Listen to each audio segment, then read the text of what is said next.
Hello friends, तो आज मैं आपको बिहार की फेमस स्टफ दाल पूरी बनाने का सबसे आसान तरीका बताऊंगा। इस तरह से अभी पूरियां बनाएंगे, बहुत ही ज़्यादा टेस्टी बनेगी खाने में।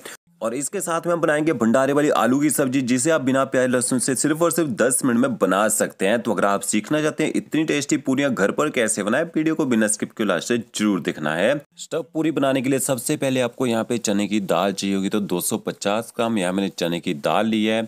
दाल को आपने अच्छी तरह से ना कम से कम 2 से 3 पानी से धो लेना है, ताकि इसके बाद से डस्ट वगैरह लगी हो वो पूरी तरह से निकल जाए। तो ओके, देखिए, तो इस तरह से दाल को आपने अच्छे से मसल के धो लेना है। धोने के बाद आपने इसको भिगो के रखना है, कम से कम 1 घंटे तक इसको गर्म पानी में भिगो के रखिए।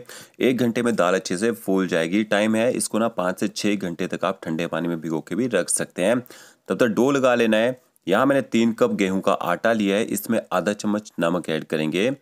थोड़ी सी आपने इसमें चीनी ऐड करनी है, इससे कलर अच्छा आएगा चीनी डालने से। नमक और चीनी को आपने आटे के साथ अच्छी तरह से यहाँ पे मिक्स कर लेना है।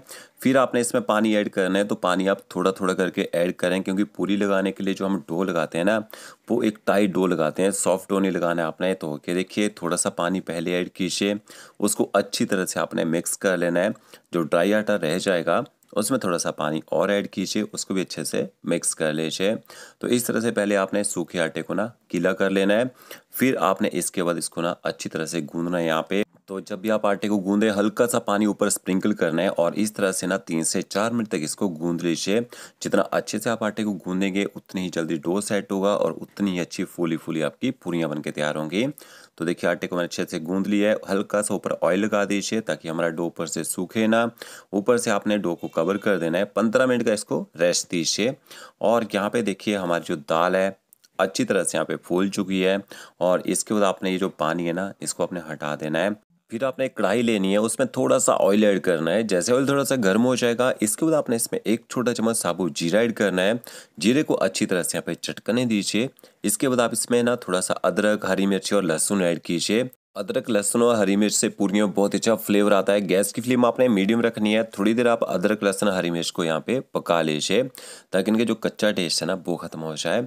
फिर आपने इसमें थोड़ी सी हींग ऐड करनी है। तो ये देखिए, थोड़ी सी हींग आप जरूर डालिएगा इसमें और अच्छी तरह से हींग को भी मिक्स कर लीजिए। अब ज़्यादा गोल्डन ब्राउन नहीं करना है आपने अदरक और लहसुन को यहाँ पे। फिर आपने साथ में ही चने की दाल ऐड कर देनी है और इसके साथ में आप इसमें ना नमक ऐड कर दीजिए। तो आधा चम्मच आपने इसमें नमक डाल देना है।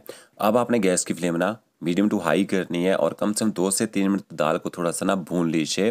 भूनने से क्या होगा, दाल का जो कच्चा टेस्ट है ना वो खत्म हो जाएगा यहाँ पे। तो ये देखिए, जैसे आपको लगता है यहाँ पे मॉइस्चर खत्म हो चुका है, फिर आपने इसके अंदर ना पानी ऐड करना है। तो पानी कितना डालना है, अगर आपने 1 कप दाल ली होगी, 2 कप आप इसमें पानी ऐड कर दीजिएगा। पानी आपने तो डाला है, दाल को हमने सॉफ्ट करना है यहाँ पे, ठीक है। और आधा चम्मच आप इसमें हल्दी पाउडर ऐड कर दीजिए। थोड़ी सी आप इसमें ना लाल मिर्च का पाउडर ऐड कर दीजिए। इनसे ना कलर अच्छा आएगा और लाल मिर्च से थोड़ा सा मसाला जो है वो चटपटा हो जाएगा। तो अच्छे से हल्दी पाउडर और लाल मिर्च पाउडर को मैंने मिक्स कर लिया है। ऊपर से कवर कर दीजिए। एकदम लो फ्लेम में आपने कम से कम 15 मिनट तक पकने देना है। गैस की फ्लेम तेज़ नहीं करनी है। इतनी देर में दाल अच्छे से सॉफ्ट हो जाएगी। और ये देखिए, 15 मिनट हो चुके हैं दाल को पकाते हुए और यहाँ पे दाल में थोड़ा सा मॉइस्चर दिख रहा है। तो गैस की फ्लेम हाई करते हैं और दाल को थोड़ा सा ना भून लीजिए। तो इस तरह से जब आपकी दाल जो है ड्राई हो जाएगी, इसको बाउल में निकाल लीजिए और दाल को थोड़ा सा आपने ठंडा होने देना है।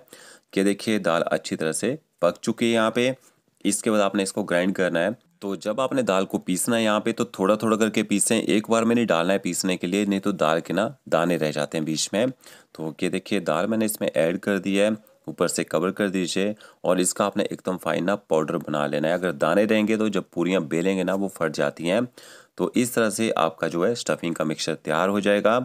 इसको आप उसी बाउल में निकाल लीजिए जिसमें आपने दाल को ठंडा होने के लिए रखा था और इसको थोड़ा सा बिखेर देते हैं इस तरह से। तो इसको बनाने में ज़्यादा टाइम नहीं लगता है। दाल को भिगोना है, बॉईल करना है और उसको पीस लेना है, ठीक है। थोड़ा सा हरा धनिया ऐड कर दीजिए इसमें।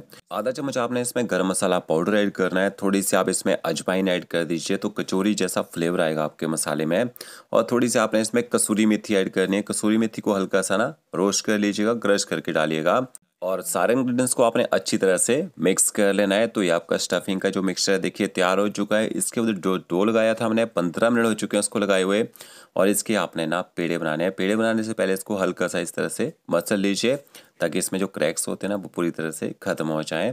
तो ये इस तरह से टाइट डो आपने लगा के तैयार करना है। अब जब आपने इसके पेड़े बनाने हैं ना, तो पेड़े बनाने से पहले टेबल के ऊपर हल्का सा ना ऑयल लगा लीजिएगा। सूखा आटा डस्ट नहीं करना है। सूखे आटे के साथ मिक्स करके अगर आप पूरियां बनाते हैं तो क्या होता है, ऑयल खराब हो जाता है जब आप पूरियों को फ्राई करते हैं। और ये देखिए छोटे छोटे साइज के पेड़े बनाने हैं, ज़्यादा बड़े साइज के पेड़े नहीं बनाने हैं। बड़ी पूरियां बनाएंगे, पूरी ना फूलने के बाद अंदर से कच्ची रह जाती है। और इसके बाद अच्छी तरह से पेड़े को आपने ना राउंड कर लेना है इस तरह से, और थोड़ा सा इनको दबा भी दीजिए। तो सारे के सारे पेड़े आपने इसी तरह से बना लेने हैं। हल्का सा ऊपर ऑयल लगा दीजिए ताकि पेड़े सूखे ना। 2 से 3 मिनट का रेस्ट देना है। उसके बाद जैसे ना पराठा स्टफिंग करते हैं, पेड़े को हल्का सा बड़ा कर लीजिए। सेंटर से पेड़ा थोड़ा सा मोटा रहना चाहिए। और चम्मच से आपने इस तरह से थोड़ी सी स्टफिंग करनी है इसके अंदर। और क्या देखिए जैसे पराठे को आप बंद करते हैं, सेम प्रोसेस से आपने पूरी के अंदर ना इस मिक्सचर को बंद कर देना है। और ऊपर हल्का सा जो डो रह जाएगा इस तरह से खींचिए, उसको ना निकाल लीजिए। और पेड़े को आपने फिर से ना राउंड कर लेना है, बिल्कुल सॉफ्ट एंड से राउंड करना है। और आप इस मिक्सचर के ना पराठे भी बना सकते हैं अगर आपने पूरियां नहीं बनानी हो तो। क्या देखिए इसी तरह से सारी की सारी पूरियां आपने ना स्टफ कर लेनी है। हल्का सा ऊपर ऑयल लगा देना है ताकि पूरियां ऊपर से सूखे ना यहाँ पे। फिर आपने 5 मिनट का रेस्ट देना है। उसके बाद इस तरह से पूरी को थोड़ा सा ना बड़ा कर लीजिए ताकि जो स्टफिंग है ना वो पूरी के चारों तरफ फैल जाए। और बेलन की सहायता से इस तरह से आप ना छोटे छोटे साइज की पूरियां बना लीजिए। तो पतली पतली पूरियां बनानी है। अब यहाँ पे ऑयल का टेम्परेचर आपने ना मीडियम रखना है, ज़्यादा तेज़ गैस में आपने इनको फ्राई नहीं करना है। और कि देखिए यहाँ पे गर्म तेल में पूरी डाल दी है, इस तरह से दबाइए। हल्का हल्का सा ऑयल आपने स्प्रिंकल करना है स्पाइडर की सहायता से। और आपकी जो पूरी है अच्छी तरह से फूल जाएगी। देखिए क्या ज़बरदस्त हमारी पूरी बनके तैयार हुई है, बहुत ही अच्छा इसके ऊपर कलर आ चुका है।